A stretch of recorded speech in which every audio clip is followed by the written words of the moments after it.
Tonight is the 5th of September 2011, and this is the 5th night we are speaking on the Theragatha.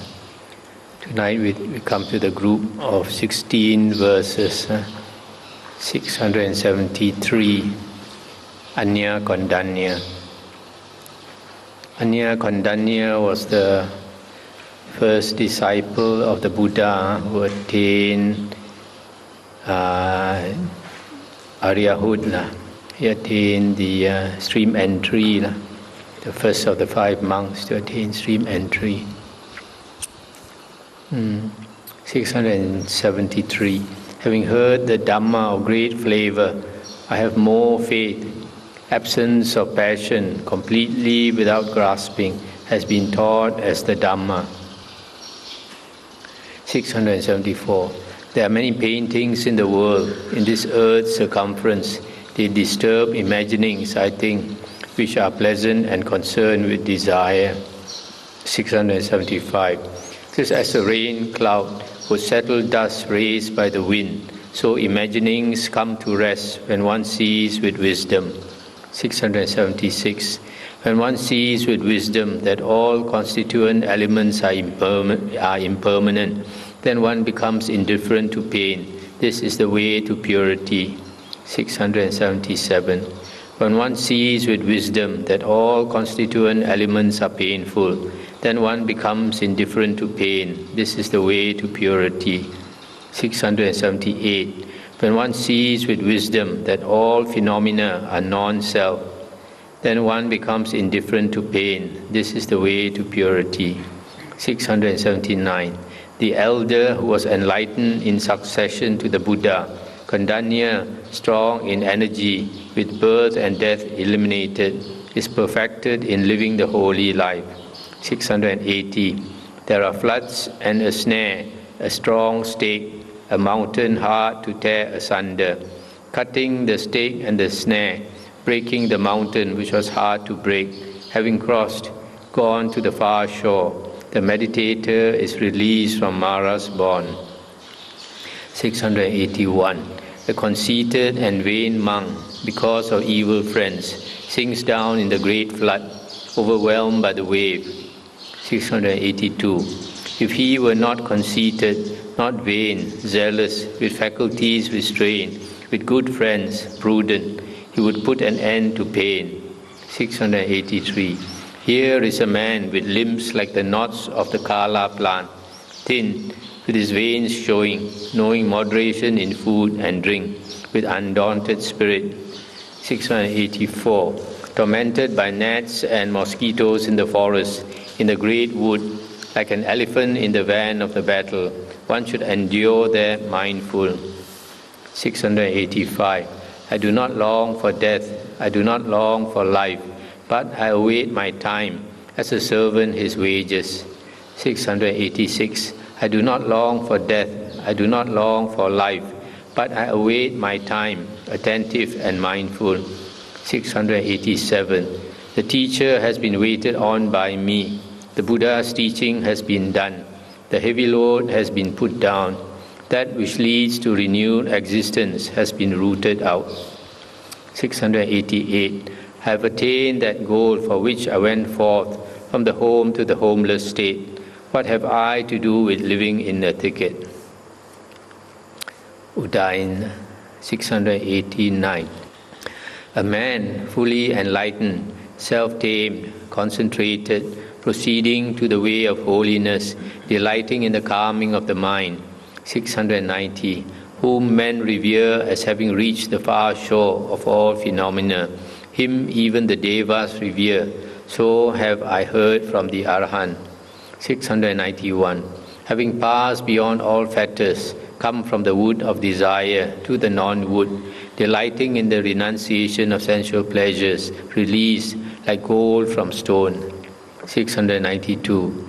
That Naga indeed outshines others, as the Himalaya outshines other mountains. Of all with the name Naga, the one who is truly named is unsurpassed. 693. I praise that Naga to you, for he does no sin. The Naga elephant's 2 front feet are gentleness and mercy. 694. The Naga elephant's other feet are mindfulness and attentiveness. The great Naga elephant has faith as his trunk and equanimity as his white trunks. 695. His neck is mindfulness, his head is wisdom. Investigation with his trunk is reflection on the Dhamma. His belly is the fireplace of the Dhamma. His tail is seclusion. 696. Meditating, delighting in inhaling, well concentrated inside. He is a concentrated Naga elephant as he goes. He is concentrated Naga elephant as he stands still. 697. He is a concentrated Naga elephant as he lies down. He is a concentrated Naga elephant even as he sits. Everywhere the Naga is restrained. That is the perfection of a Naga. 698. He eats blameless things. He does not eat blameworthy things. Having obtained food and covering, avoiding what has been stored up. 699. Having cut every fetter and bond, large or small, he goes without longing wherever he goes. 700. As a lotus born in water grows, but is not defiled by the water, being sweet-smelling, delightful. 701. The same way too the Buddha, born in the world, dwells in the world. He is not defiled by the world, as the lotus is not defiled by the water. 702. A great blazing fire is extinguished, which, when it has no fuel, and among the extinct ashes is called quenched. 703. This simile has been taught by the wise to make their meaning known. The great Nagas will understand the Naga taught by the Naga. 704. Rid of desire, rid of hatred, rid of delusion, without asavas, abandoning his body, the Naga would be quenched without asavas. This Naga is a symbol for the elephant as well as a snake spirit, as well as a hero. So this one, you look at 695, as our Kawai pointed out, this was actually in a sutta. We look at this verse 197. 197.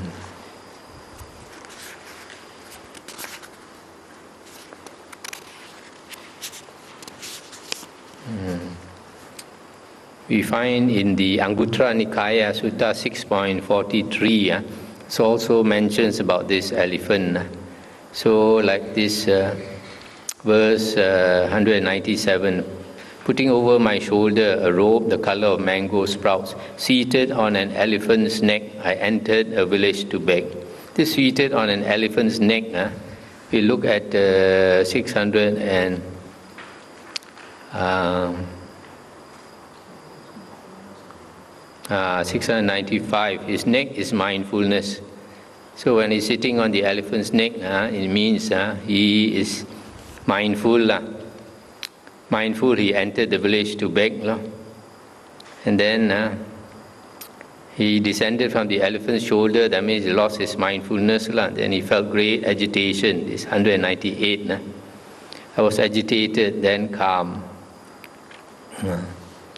So this is probably what it refers to, not on a real elephant, but on this neck of the elephant, meaning mindfulness, as in 695. So the simile of the elephant is used for this holy man, the Brahmana, the hero, the Naga. Now we come to group of 20 verses, Adimutta, 705. Those whom we have in the past killed for sacrifice or for wealth against their will were afraid. They trembled and babbled. 706. You have no state of being afraid. Your color becomes more settled. Why do you not lament in such a fearful situation? 707. There is no mental pain for one who is without longing. Chieftain. Truly all fears have been overcome by one who has annihilated his fetters. 708. When that which leads to renewed existence is annihilated and the physical world is seen as it really is, there is no fear at death, just as there would be none at the laying down of a burden. 709. The holy life has been well lived by me, and the way has been well developed. I have no fear at death, just as I would have none at the complete annihilation of diseases. 710. The holy life has been well lived by me, and the way has been well developed. Existences are seen to be without enjoyment, like drinking poison which has been thrown away. 711. One who has gone to the far shore, who is without grasping, whose task is done, who is without asavas, is delighted at the annihilation of life, like one released from the place of execution. 712. Having attained the supreme essential rightness, being unconcerned with the whole world, he does not grieve at death, like one who has been released from a burning house. 713. Whatever has come to pass, or wherever existence has been obtained, all this is without a supreme ruler. So it has been said by the great seer. 714. Whoever understands this as it was taught by the Buddha does not take hold of any existence, as one does not take hold of a well-heated iron ball. 715. I do not have the thought I have been, nor do I have the thought I shall be. The constituent elements will cease to exist. What lamentation will there be in respect of that? 716. There is no fear for one who sees, as they really are, the pure and simple arising of phenomena, and the pure and simple causal continuity of the constituent elements. Chieftain. 717. When by wisdom one sees the world as being like grass and wood, not finding possessiveness, thinking, it is not mine, he does not grieve. 718. I am dissatisfied with the physical frame. I am not concerned with existence. This body will be broken, and there will not be another. 719. Do whatever you have to do with my physical frame, if you wish. There will not be hatred or love there for me on that account. 720. Hearing his strange, exciting bidding, throwing down their swords, the young men said this. 721. But sir, what sir, having done, or who is your instructor, because of whose teaching is grieflessness therefore obtained? 722. The all-knowing, all-seeing conqueror is my instructor, the teacher of great mercy, the healer of the whole world. 723. He taught this Dhamma leading to annihilation, unsurpassed. Because of his teaching, grieflessness is therefore obtained. 724. Having heard the well-spoken utterance of the seer, having thrown down their swords and weapons, some of the thieves desisted from that occupation, others chose going forth. 725. Having gone forth in the teaching of the welfarer, having developed the constituents of enlightenment and the powers, being clever, with elated minds, happy, with faculties formed, they attain the causally undetermined state of quenching. So it looks like this Adimutta, the Arahant, was talking to a group of thieves, bandits maybe, and some of them were so impressed that they went forth, and others changed their occupation. The next one is Parapariya. This monk, we'll hear more of him later also. 726. A thought came to the ascetic, the monk Parapariya, seated alone, secluded, meditating. 727. What order, what vow, what thing performing would a man be a doer of duty for himself and not do any harm? 728. The faculties of men are for good and for ill. Unguarded they are for ill, guarded they are for good. 729. protecting his faculties and guarding his faculties, he would be a doer of duty for himself and not do any harm. Stop here for a moment. This is quite important here. If you guard your faculties, you are doing your duty for yourself. 730. If he does not see the peril, not restraining the faculty of sight as he goes among forms, he is not released from pain. 731. If he does not see the peril, not restraining the faculty of hearing as he goes among sounds, he is not released from pain. 732. If seeing no escape, he indulges in smells, he is not released from pain, clinging to smells. 733. Recollecting the bitter, the mainly sweet, and the mainly sour, tied by craving for flavor, he is not aware of his heart. 734. Recollecting lovely, agreeable things to touch, being impassioned, he finds various sorts of pain because of desire. 735. But whoever cannot guard his mind from these mental objects, then pain follows him because of all these five. 736. The body full of pus and blood and many a corpse is made like a beautiful painted box by skillful men. 737. One is not aware that that which has a sweet taste is bitter, that the bond with those who are dear is painful, like a razor smeared up and down with honey. So if you lick the honey, you'll get cut. 738. Passionately attached to the form of woman, the sound of woman, and the touch of woman too, and the sense of woman, one finds various sorts of pain. 739. All the streams of woman flow in the groups of five. Whatever energetic man is able to make an obstruction to these. 740. He possesses the goal. He abides in the Dhamma. He is skillful. He is discerning. Even while enjoying himself, he may do his duty which is connected with Dhamma and the goal. 741. Being vigilant, discerning, one should avoid a profitless business which is doomed to failure, thinking that is not to be done. 742. What is connected with the goal and what pleasure is concerned with the Dhamma, that one should take and practice, for that truly is the supreme pleasure. 743.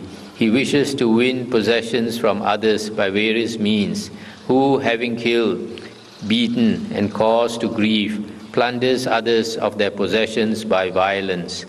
744. As a strong man, when fashioning, knocks out a pack with a pack, so a skilled man knocks out the faculties with the faculties. 745. Developing faith, energy, concentration, mindfulness, and wisdom, striking the five with the five, a Brahmana goes unafflicted. 746. He possesses the goal. He abides in the Dhamma, having done in every respect the whole oral teaching of the Buddha. That man prospers in happiness. Telakani 747. Truly for a long time zealous, meditating on the Dhamma, I did not gain tranquility of mind, asking ascetics and Brahmins. 748. Who is the one who has gone to the far shore in the world? Who has attained to that which plunges into the undying? Whose doctrine do I accept, giving knowledge of the highest goal? 749. I was hooked inside like a fish swallowing bait. I was bound like the demon Vepachiti with the snare of Mahinda. 750. I drag it along. I am not released from that grief and lamentation. Who will cause me to experience bond-releasing enlightenment in the world? 751. What Brahmin or ascetic, preaching the perishability of the kilesas, whose doctrine removes old age and death, am I to accept? 752. The arrow of desire, tied together with uncertainty and doubt, fastened by the power of pride, stiff as a mind full of anger. 753. originating from the bow of craving, connected with the twice 15. See how it stands breaking the firm heart within my breast. 754. It is the non-abandoning of false theories and is sharpened by wrong intentions and memories. Pierced by that, I tremble like a leaf shaken by the wind. 755. Having arisen within me, my individuality is quickly roasted, where the body with its six sense bases of contact is always proceeding. 756. I do not see the doctor who might remove that dart of mine, that uncertainty, without a probe or other cutting instrument. 757. Who without knife and without wound will remove the dart resting inside me, without hurting all my limbs. 758. Truly He, the Lord of Dhamma, the best remover of the ill effect of poison, would show me dry land and His hand when I had fallen into the deep. 759. I have plunged into a pool from which the mud and dust cannot be removed, which is covered with deceit, jealousy, pride, sloth, and torpor. 760. Intentions dependent upon desire are the winds which carry along the man of wrong views, like a thunder cloud of conceit, a cloud of fetters. 761. The streams flow everywhere. The creeper bursting up stands firm. Who would obstruct the streams? Who will cut that creeper? 762. Make a dam, sir, an obstruction for the streams, lest your mind-made stream fell you like a tree violently. 763. So the teacher, who is resorted to by throngs of seers, whose weapon is wisdom, was a protection for me, being fearful, seeking the far shore from the near one. 764. As I was being borne away, he held out to me a ladder, well-fashioned, pure, made of the essence of the Dhamma, strong, and he said to me, do not be afraid. 765. Then I climbed the tower of the intense states of mindfulness and considered the people delighting in the individuality which previously I had thought much of. 766. And when I saw the embarkation on the ship of the way, not fixing my mind on the self, I saw the supreme landing place. 767. The dart, that which has its origin in the self, and that which is produced by that which leads to renewed existence. He taught the supreme way for the cessation of these. 768. The Buddha, remover of the ill effect of poison, cast off the knot which had long been latent in me and had long been established in me. Next one is Ratapala. This one from the Majjhima Nikaya, there's a sutta, Ratapala Sutta. So this Ratapala, after hearing the Dhamma, he decided to go forth. So he renounced his 4 wives. And his father was the richest man in that city. Then he left for many years. And then after he attained Arahanthood, he came back. So when he came back to the home, came back to the town, so the parents invited him to the house for a meal. So when he went back to the house, all the 4 wives dressed up very beautifully came to him. So he had his meal, and after his meal he said these words. 769. See the painted puppet, a heap of sores, a compounded body, diseased, with many bad intentions, for which there is no permanent stability. 770. See the painted form, with jewels and earrings, covered with skin and bones. It is resplendent with clothes. 771. The feet are reddened with lac. The face is smeared with powder, enough to delude a fool, but not for one who seeks the far shore. 772. Hair braided 8-fold, eyes smeared with collyrium, enough to delude a fool, but not for one who seeks the far shore. 773. The ornamented foul body is like a new painted collyrium box, enough to delude a fool, but not for one who seeks the far shore. Then he said to his parents, the hunter laid his net, the deer did not come near the snare. Having eaten the fodder, let us go while the deer trapper laments. 775. The hunter's net is broken, the deer did not come near the snare. Having eaten the fodder, let us go while the deer trapper grieves. 776. I see wealthy men in the world, having obtained wealth, they do not give it away because of delusion. Being greedy, they make a store of wealth and they desire sensual pleasures more. This one, stop here for a moment. So after he had eaten his food, not only the 4 wives came to him, his parents showed their gold and diamonds and silver and all the valuable things. And they say something like, this is only on your mother's side. This is only the wealth you have on your mother's side. Your father's wealth is still not brought out yet, which is more. So come back and you can still do good as a layman. So he told his parents to throw away the wealth. He said, this wealth will be like a weight on your neck when you are in the river. It will make you sink. So he said all these words. So to a worldly person, you hear him saying all these things like he's a heartless fellow. His parents only want his good, want his happiness. But he's telling them all these things. So after he said all these things, then he left. Then he walked to the forest area to spend his day. And then the news came to the king. News came to the king, and then the king wanted to see him because he was a very unusual person in that town, the son of the richest man in the town, having left everything, even left his wives to become a renunciant. So when the king went to see him, then the king asked him a few questions, I think 4 questions, and asked him, what is it you saw that made you renounce the world? And that's one of the questions. And the others, you can find the Ratapala Sutta. So this following is the words he said to the king.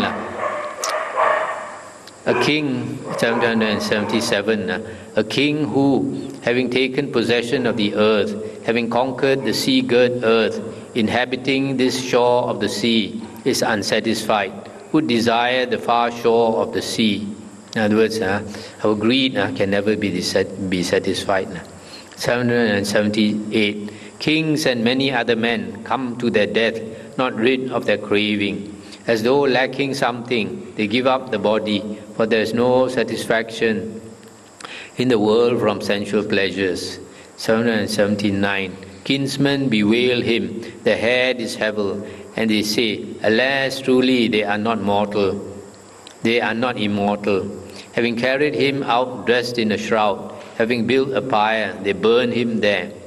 780. He is burned, being prodded with stakes, with a single garment, leaving behind his wealth.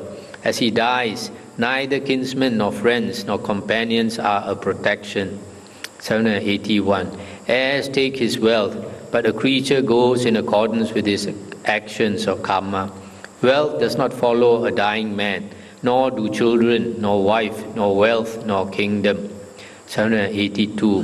One does not obtain long life by wealth, nor does one banish old age by riches. For the wise have said that this life is short, non-eternal, subject to change. 783. The rich and the poor feel the touch. The fool and the wise man alike are touched. But the fool lies prostrate as though smitten by his folly. The wise man, touched by the touch of death, does not tremble. 784. Truly, therefore, wisdom is better than wealth. By it one gains the end of this world. For because of not gaining the end in various existences, men do evil actions from delusion. 785. One comes to a womb and the next world, undergoing journeying on in succession. Another with little wisdom, who puts his faith in him, comes to a womb and the next world. 786. Just as a thief caught at the mouth of a hole is beaten because of his own action, being of an evil nature, so people after death in the next world are beaten because of their own action, being of an evil nature. 787. For sensual pleasures, variegated, sweet, delightful, disturb the mind by their various forms. Seeing the peril in the strands of sensual pleasure, king, therefore I went forth. 788. As the fruits on the tree fall, so do men fall, young and old, after the breaking up of the body. Seeing this too, king, I went forth. Truly the ascetic state, being the only certain thing, is better. 789. Possessed of faith, I went forth in the teaching of the conqueror. My going forth was not unfruitful. Free from debt, I enjoy my food. 790. Regarding sensual pleasures as a thing on fire, and gold as a knife, seeing pain from the time of entry into the womb, and great fearfulness in hells. 791. Knowing this peril, then I felt great agitation. I was agitated, then calm. Again the annihilation of the asavas. 792. The teacher has been waited on by me. The Buddha's teaching has been done. The heavy load has been put down. That which leads to renewed existence has been rooted out. 793. I have obtained that goal for which I went forth from the home to the homeless state, the annihilation of all fetters. Now we come to Malunkyā Buddha, 794. The mindfulness of one who thinks about a pleasant object becomes confused when he sees its form. With undetached mind, he senses it and stays clinging to it. 795. His many sensations originating in forms increase. His mind is harmed by covetousness and cruelty. Quenching is said to be far away for one who heaps up pain in this way. 796. The mindfulness of one who thinks about a pleasant object becomes confused when he hears its sound. With undetached mind, he senses it and stays clinging to it. 797. His many sensations originating in sounds increase. His mind is harmed by covetousness and cruelty. Quenching is said to be far for one who heaps up pain in this way. 798. The mindfulness of one who thinks about a pleasant object becomes confused when he smells its smell. With undetached mind, he senses it and stays clinging to it. 799. His many sensations originating in smells increase. His mind is harmed by covetousness and cruelty. Quenching is said to be far away for one who heaps up pain in this way. 800. The mindfulness of one who thinks about a pleasant object becomes confused when he tastes its taste. With undetached mind, he senses it and stays clinging to it. 801. His many sensations originating in taste increase. His mind is harmed by covetousness and cruelty. Quenching is said to be far away for one who heaps up pain in this way. 802. The mindfulness of one who thinks about a pleasant object becomes confused when he feels its touch. With undetached mind, he senses it and stays clinging to it. 803. His many sensations originating in things to touch increase. His mind is harmed by covetousness and cruelty. Quenching is said to be far away for one who heaps up pain in this way. 804. The mindfulness of one who thinks about a pleasant object becomes confused when he knows a mental phenomena. With undetached mind, he senses it and stays clinging to it. 805. His many sensations originating in mental phenomena increase. His mind is harmed by covetousness and cruelty. Quenching is said to be far away for one who heaps up pain in this way. 806. He is not attached to forms. Seeing a form, he is mindful. With detached mind, he senses it and does not stay clinging to it. 807. As his sensation is annihilated, not heaped up. When he sees and studies a form, so he lives mindful. Quenching is said to be near him, as he reduces pain in this way. 808. He is not attached to sounds. Hearing a sound, he is mindful. With detached mind, he senses it, and does not stay clinging to it. 809. As his sensation is annihilated, not heaped up, when he hears and studies a sound, so he lives mindful. Quenching is said to be near him, as he reduces pain in this way. 810. He is not attached to smells. Smelling a smell, he is mindful. With detached mind, he senses it, and does not stay clinging to it. 811. As his sensation is annihilated, not heaped up, when he smells and studies a smell, so he lives mindful.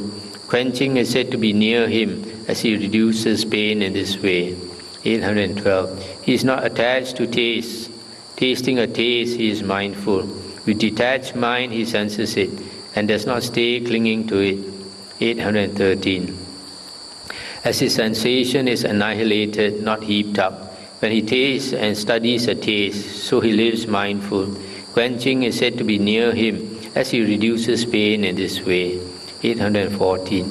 He is not attached to things to touch. Feeling a thing to touch, he is mindful. With detached mind, he senses it, and does not stay clinging to it. 815.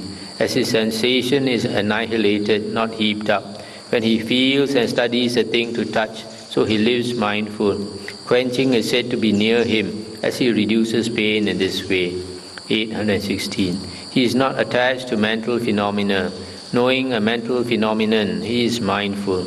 With detached mind, he senses it, and does not stay clinging to it. 817. As his sensation is annihilated, not heaped up, when he knows and studies a mental phenomenon, so he lives mindful. Quenching is said to be near him, as he reduces pain in this way. So we have to guard the six sense doors to reduce our suffering. Now we come to the Arahant Sila. 818. You have a perfect body. You are shining, well proportioned, beautiful to look at.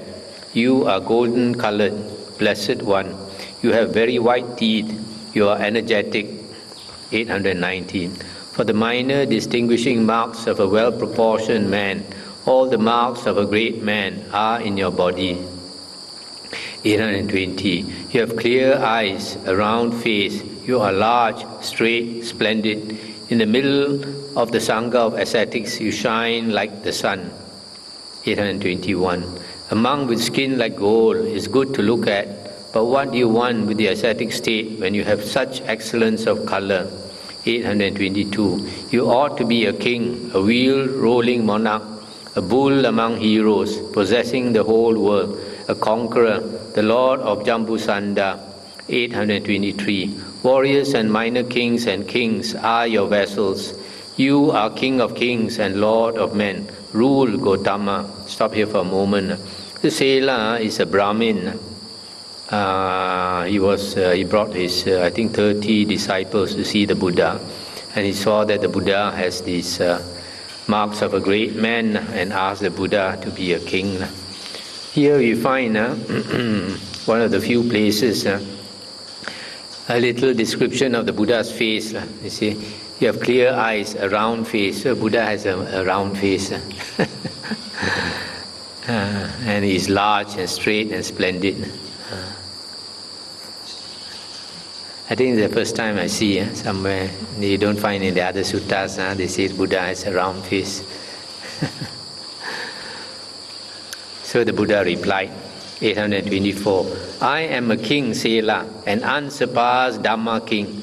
By my Dhamma I set the wheel rolling, the wheel which is not to be rolled back.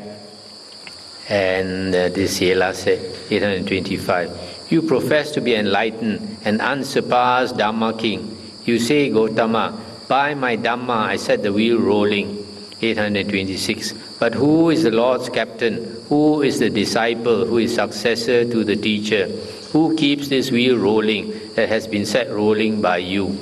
And the Buddha answered, 827. Following the example of the Tathagata, Sariputta keeps the unsurpassed Dhamma wheel rolling that has been set rolling by me. 828. What is to be known is known. What is to be developed is developed. I have eliminated what is to be eliminated. Therefore, I am a Buddha. Brahmin. 829. Dispel your doubt in me. Have faith, Brahmin. It is hard to obtain a sight of the enlightened ones repeatedly. 830. I myself am a Buddha, Brahmin, one of those whose appearance in the world is truly difficult to obtain. I am an unsurpassed dart remover. 831. Having become Brahma Buddha, unequal crusher of Mara's army, having subdued all enemies, I rejoice, having no fear from any quarter. And this Brahmin said, 832. Hear, sirs, what the one with vision says. The dart remover, the great hero, roars like a lion in the wood. 833. Having seen him become Brahma Buddha, that means become God-like, the Buddha. Unequal crusher of Mara's enemy, who would not have faith, even one who is base born.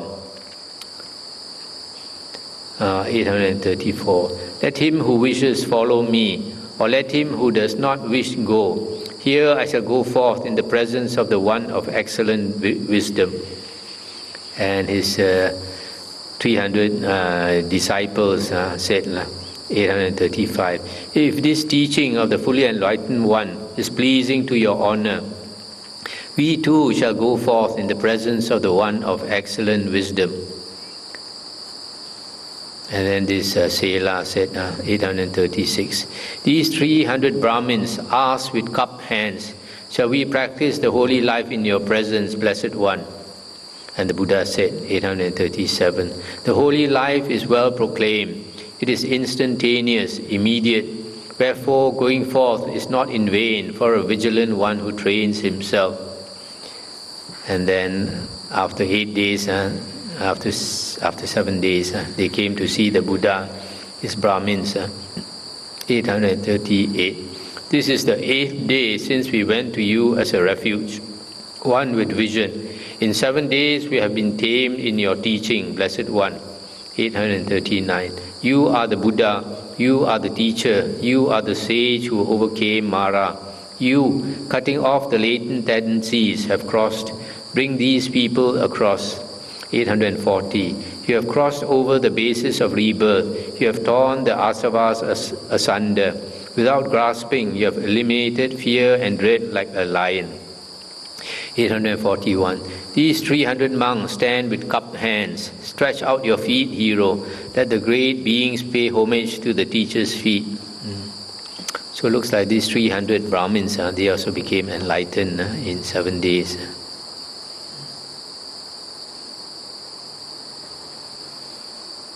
Why he asked the Buddha to stretch out the feet? Because these Indians, they like to, when they pay homage, they put their forehead on the feet of the person they revere. Sometimes they kiss the feet. Bhaddiya, Kaligoda Putta, son of Kaligoda. 842.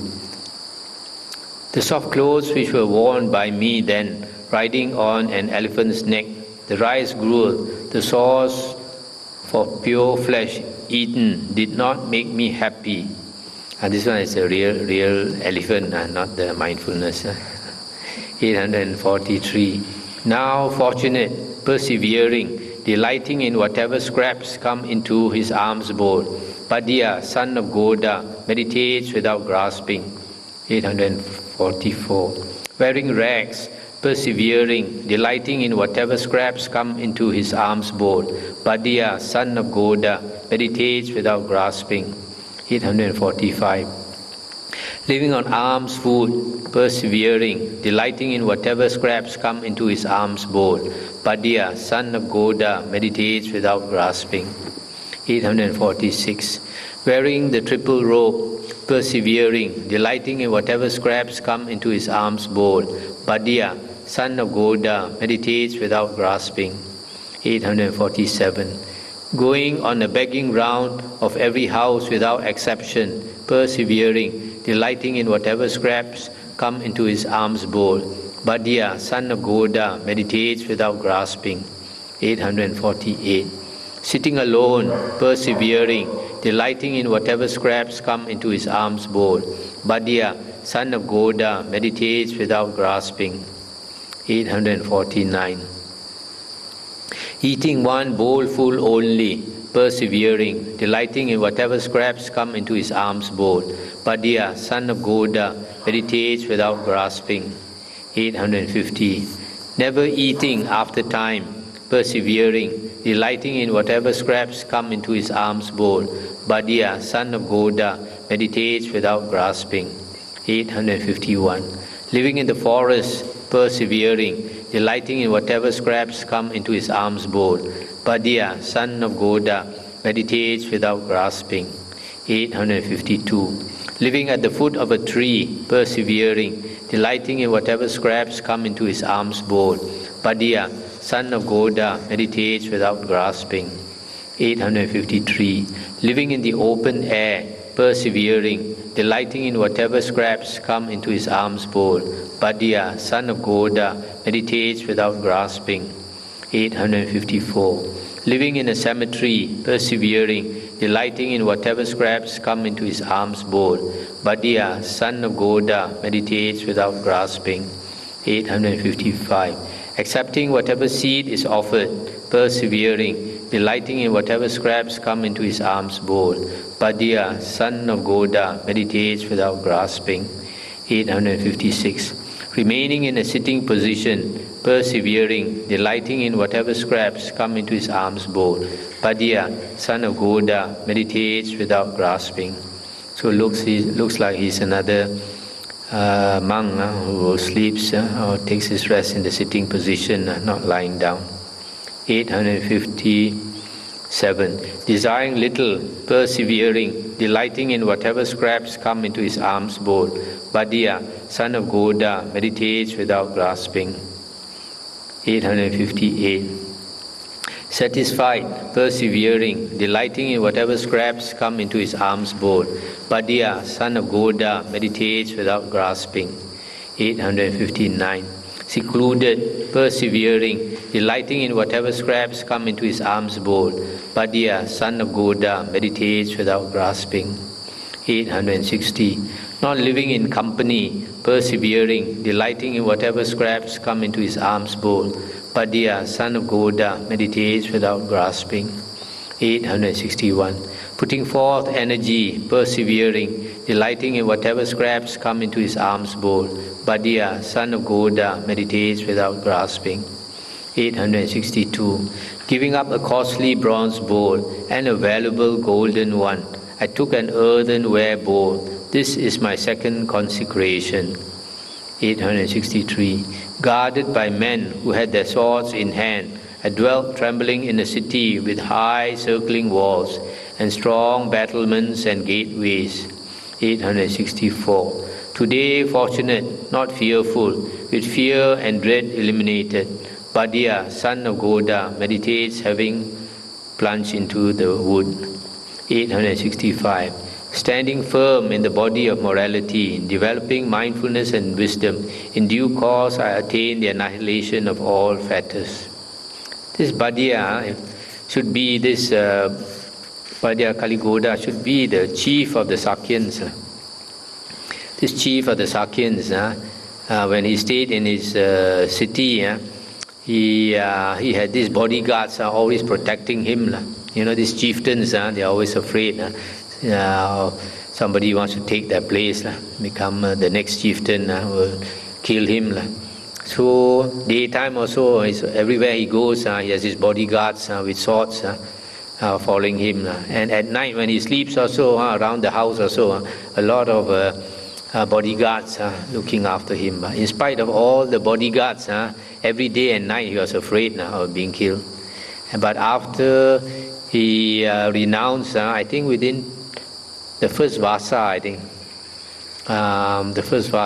he attained arahanthood. And then after that, he was going everywhere and saying Sukha, Sukha, Sukha. And then some of the people didn't believe that he became Arahant so fast. So they complained to the Buddha, this Badia, formerly Sakyan chieftain, enjoyed life so much. Now he's missing all his Sukha. Now he every day is saying Sukha. So they complained to the Buddha. Buddha called him, asked him to explain in front of everybody. So he explained then that he was, normally they hint, they say formerly, he said when he was in the lay life, everywhere he went, he was afraid that somebody might kill him, always protected with bodyguards. But now he has no fear, even though he walks alone in the forest. That's why he says, so Sukha. So they understood that he attained Arahanthood. The next one is Angulimala. This is the bandit who killed hundreds of people. 866, Angulimala said, while going along, ascetic, you say, I am standing still. And you say that I, who am standing still, am not standing still. I ask you this, ascetic, why are you standing still and I not standing still? This is what happened was, the Buddha, usually the Buddha will contemplate, who in the world should he teach the Dhamma to, who has the blessings from past life to become enlightened or to become an Arya. So he found this Angulimala, this bandit, who has killed hundreds of people up in the hill. So the Buddha walked all the way to the hill.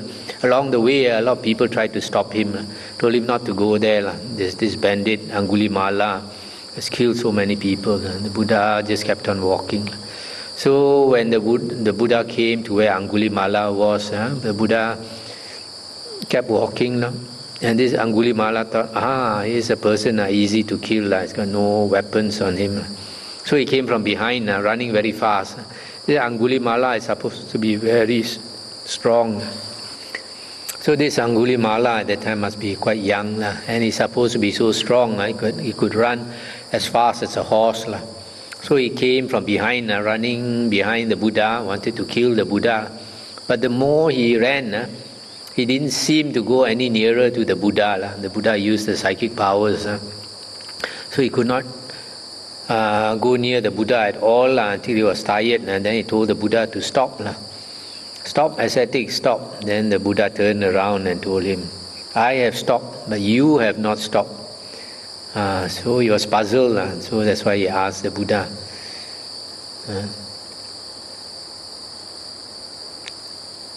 And then he asked, why are you standing, why have you stopped? I have not stopped. And the Buddha said, 867, I am always standing still, Angulimala, having given up violence towards all beings. But you are unrestrained towards living creatures. Therefore, I am standing still, and you are not standing still. That means the Buddha has stopped the round of rebirths. But because he is a killer, he has not stopped samsara, the round of rebirths.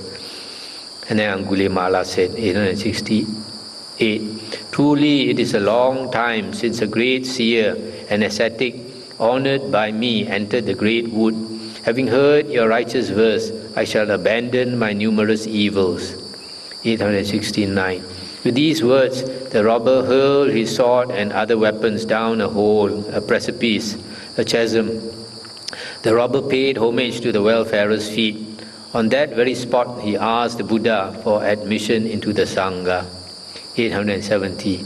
And then the Buddha, the compassionate great seer, who is the teacher of the world, including the Deva, said to him, come, monk.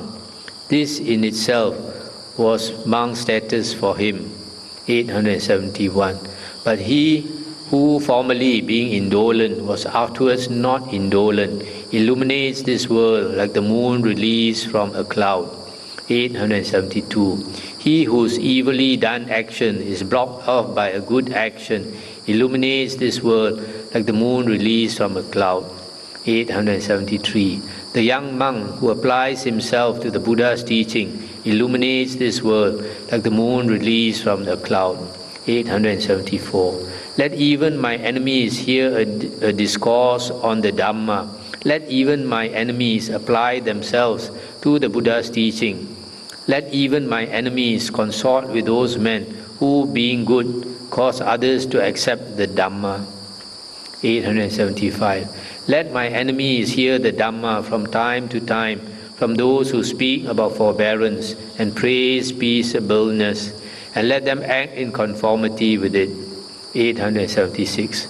For truly he would not harm me or anyone else. He would attain to the highest peace. He would protect creatures moving and unmoving. 877. For canal makers lead water, arrow makers bend the bow, carpenters bend wood, clever men tame the cell. 878. Some tame with a stick or hooks or whips. I was tamed by the Venerable One without stick, without sword. 879. My name is non-harmer, ahimsa. Previously I was a harmer. Today I am rightly named, for I certainly do not harm anyone. So formerly he harmed so many people. He was so cruel to so many people. But now he was given the name no more cruel, ahimsa. 880. I was formerly the infamous robber Angulimala. Being carried along by the great flood, I went to the Buddha as a refuge. 881. I was formerly the infamous bloody-handed Angulimala. See my going to the refuge. That which leads to renewed existence has been rooted out. 882. Having done much action of that kind, leading to a bad transition, touched by the ripening of subsequent action, free from that, I enjoy my food. 883. Fools, stupid people devote themselves to indolence or laziness, but a prudent man guards his vigilance as his best treasure. 884. You should not devote yourselves to indolence, nor to intimacy with the delight of sensual pleasures. The vigilant man, meditating, attains the highest happiness. 885. It has come, it has not departed, nor was that bad advice to me. Among the things shared out among men, I obtained the best, that means the Dhamma. 886. It has come, it has not departed, nor was that bad advice to me. The three knowledges have been obtained. The Buddha's teaching has been done. 887.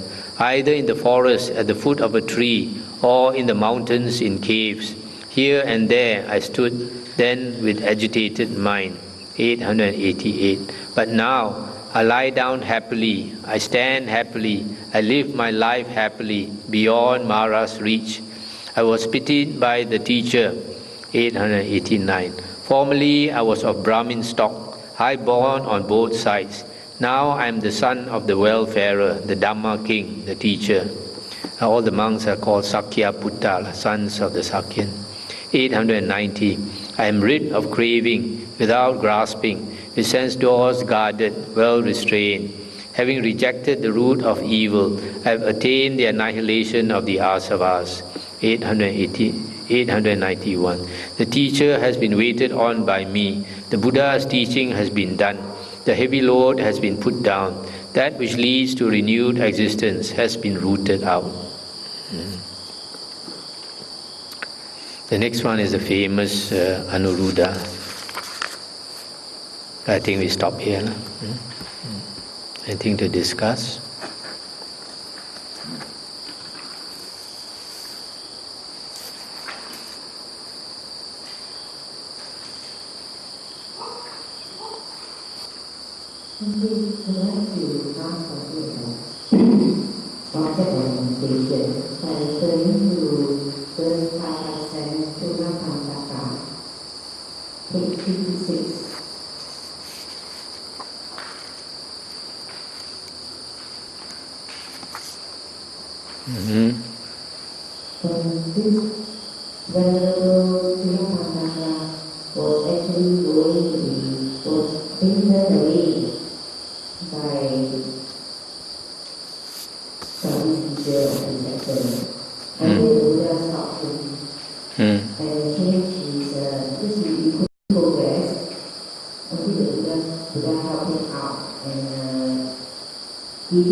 I think without the Buddha around, we all have to make our own investigation as to which meditation object is suitable.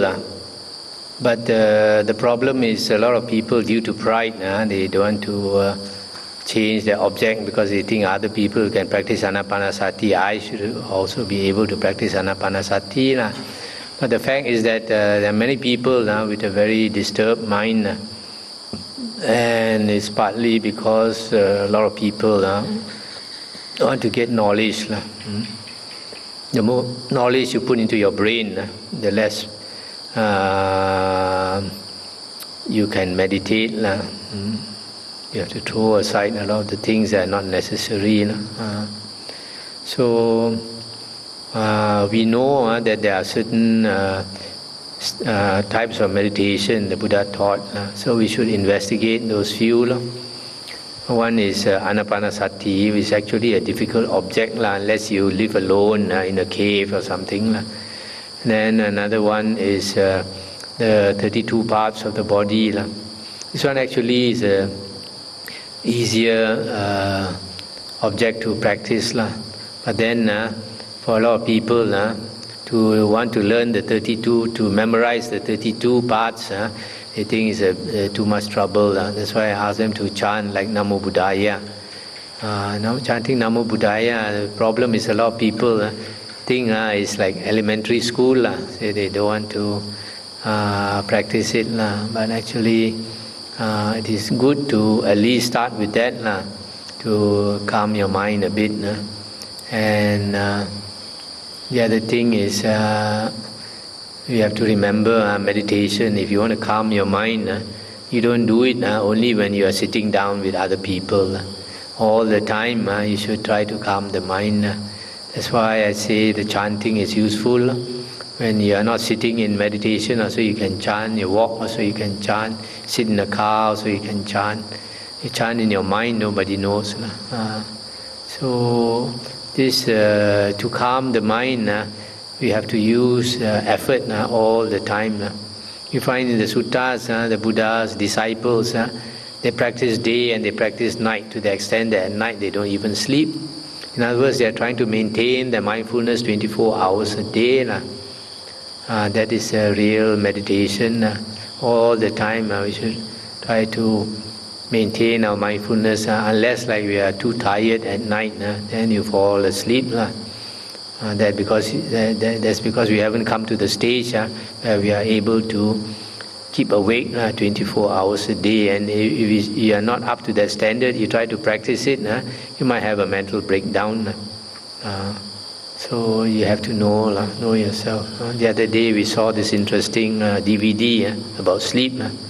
People who don't sleep too many days, they have a mental breakdown. So chanting is another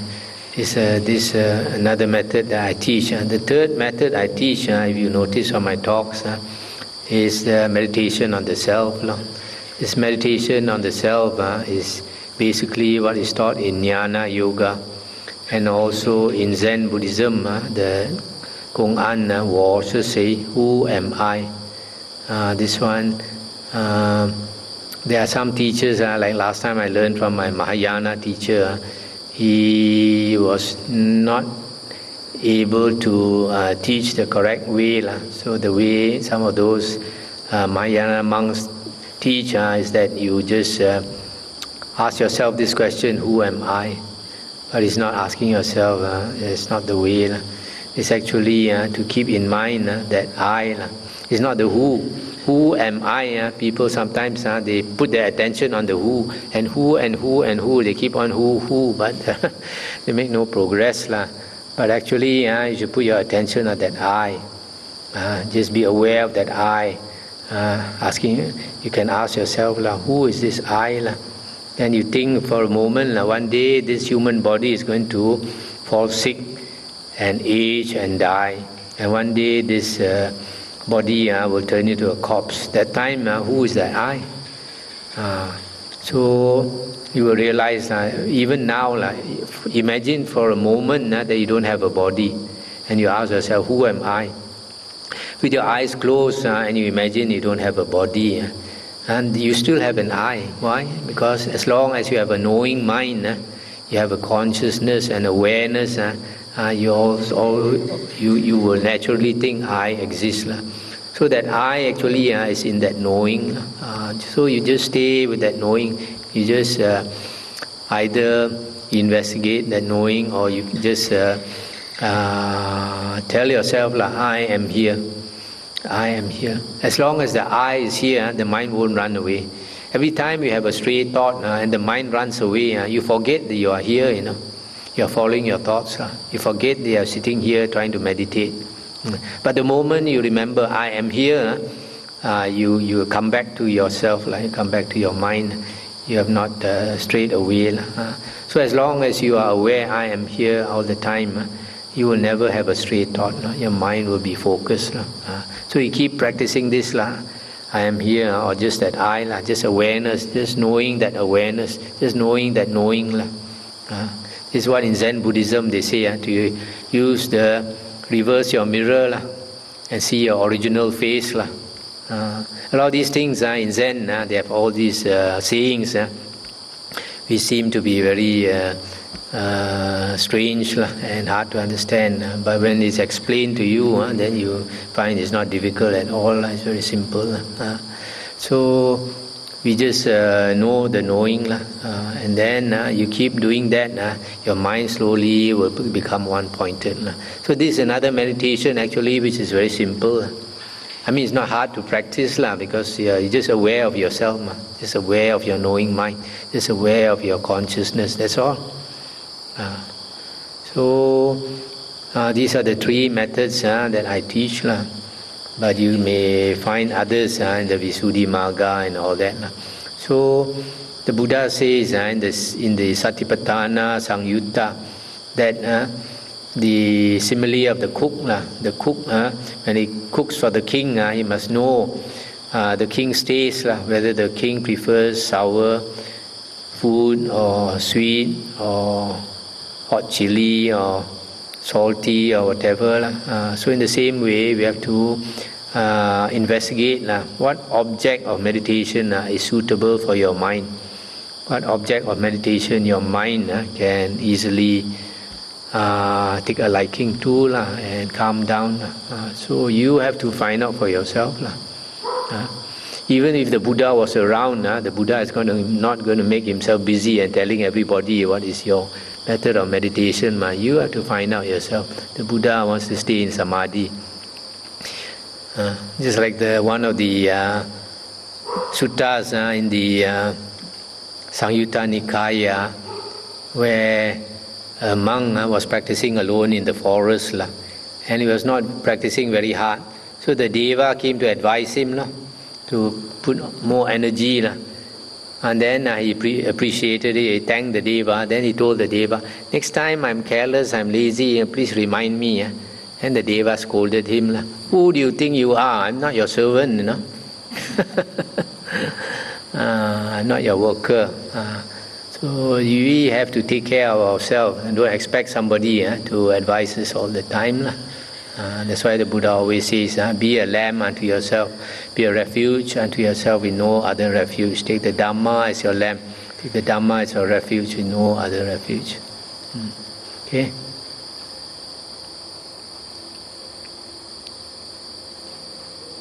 Indeed, what happens meditator, for example, the person started with the object of meditation, the person is then later, the next thing to be going anywhere, the mood will get calm and all these things.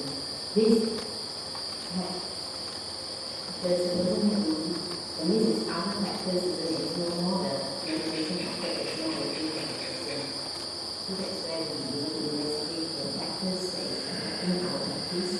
Yes, but I find sometimes when you practice one object, after some time there's a bit of resistance coming up. You keep practicing that, and some resistance comes up. In which case you have to change your object, change your object, and then it might go well for a while. But you keep at it long, also you get resistance. It's just like eating Kentucky chicken every day. You might enjoy it in the beginning. After some time, you get tired of it. You want to change your taste. So sometimes, to me, it's all right. If you have two objects, you practice one, and after a time you find resistance, you practice another one. Keep changing these two, but not too many. So you have to experiment yourself.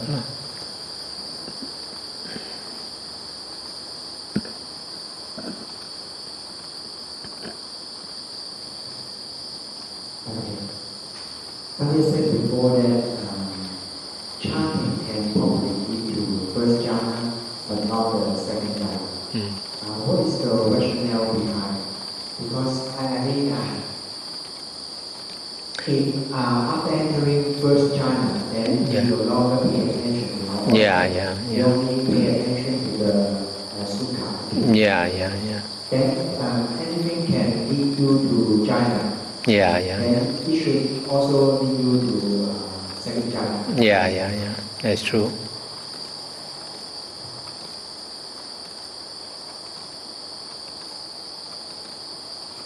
It doesn't lead you to second jhana. You lead yourself to second jhana from the first.